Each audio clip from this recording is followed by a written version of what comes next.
অনুমতি ছাড়া 3 রোল অবজারভারকে বদলি জানিয়ে রাজ্যকে চিঠি দিল নির্বাচন কমিশন। এই বদলির নির্দেশ বাতিল করতে হবে বলে চিঠিতে নির্দেশ দেওয়া হয়েছে।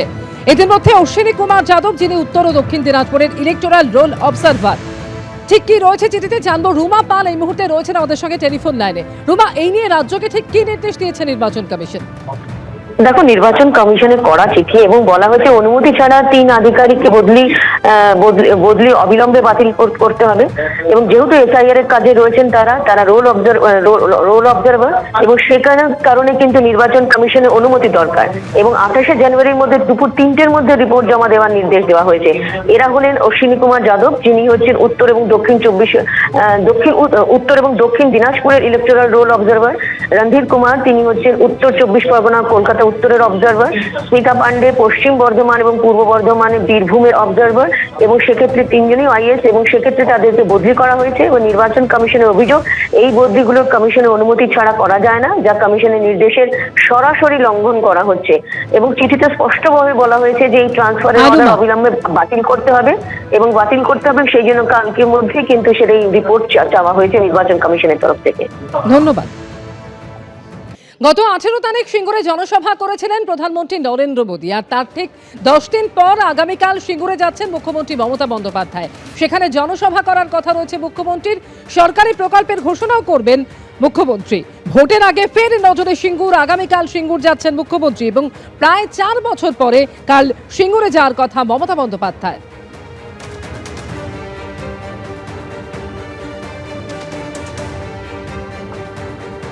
যেভাবে সিঙ্গুরের পবিত্র মাটিতে দাঁড়িয়ে যেভাবে নরেন্দ্র মোদী মিথ্যা কুৎসা অপপ্রচার ভাঁওতা দিয়ে গেছে এবং বাংলাকে অপমান করেছে, তাছাড়াও বাংলাকে বিগত কয়েক বছর ধরে বঞ্চনা করেছে।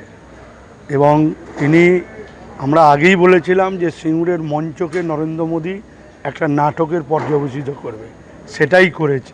তাই বাংলার এই বিভিন্ন বিষয় নিয়ে বঞ্চনা, অত্যাচার এবং তার সাথে সাথে বাংলাকে যেভাবে কুৎসা অপপ্রচার করা হয়েছে তার জবাব রাজ্যের মাননীয় মুখ্যমন্ত্রী মমতা বন্দ্যোপাধ্যায় আগামীকাল এই সভা মঞ্চ থেকেই দেবেন।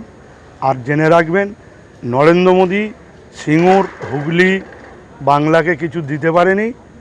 আগামীকাল রাজ্যের মুখ্যমন্ত্রী তিনি উন্নয়নের ডালি নিয়ে আসছেন। সিঙ্গুর, হুগলি, সারা বাংলার মানুষ তা দেখতে পাবে। মুখ্যমন্ত্রী সিঙ্গুরে যা করার করে দিয়েছেন।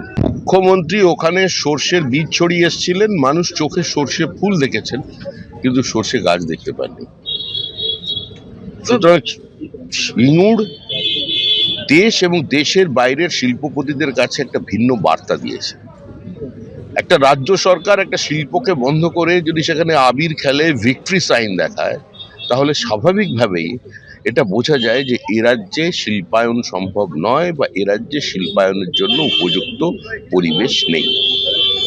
মুখ্যমন্ত্রীকে মানুষ গ্রহণ করেছিলেন, পরীক্ষা করেছেন, এখন প্রত্যাখ্যানের সময়।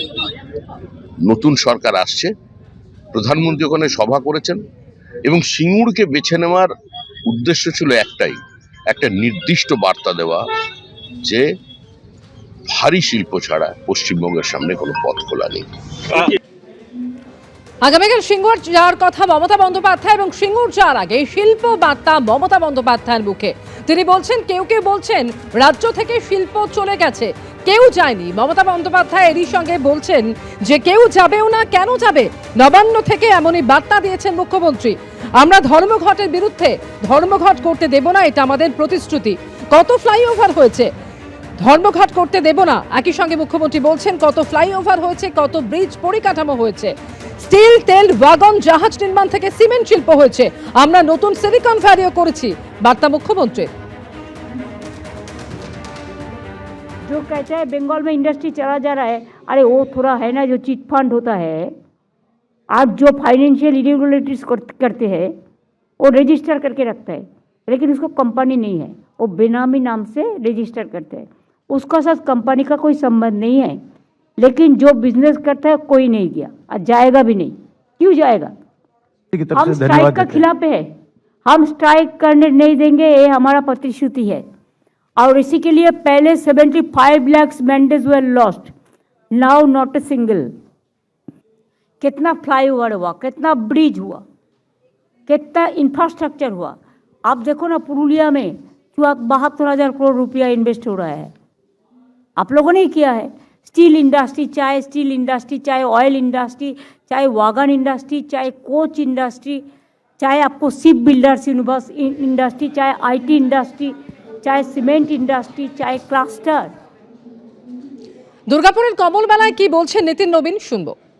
के दिन इस मेले के माध्यम से ईश्वर चंद्र विद्यासागर जी को भी याद करना चाहते हैं, जिन्होंने हमारे इस राज्य के उस विषय को लेकर आगे बढ़े, जिन्होंने इस राज्य के साथ साथ देश को नई दिशा दी।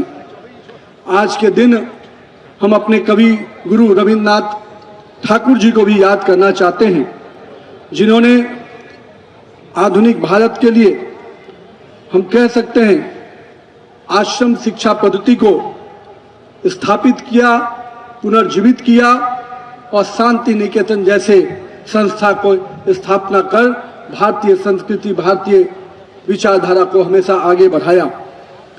आज के दिन हम अपने वैसे कलाकार को भी याद करना चाहते हैं, आदरणीय नंदलाल बोस जी को, जिनके कला ने पूरे देश में ही नहीं हमें अलग पहचान दी। संविधान में उनके कई चीजें आज भी हम देखते हैं। एबीपी आनंद एगिए थाके एगिए राखी।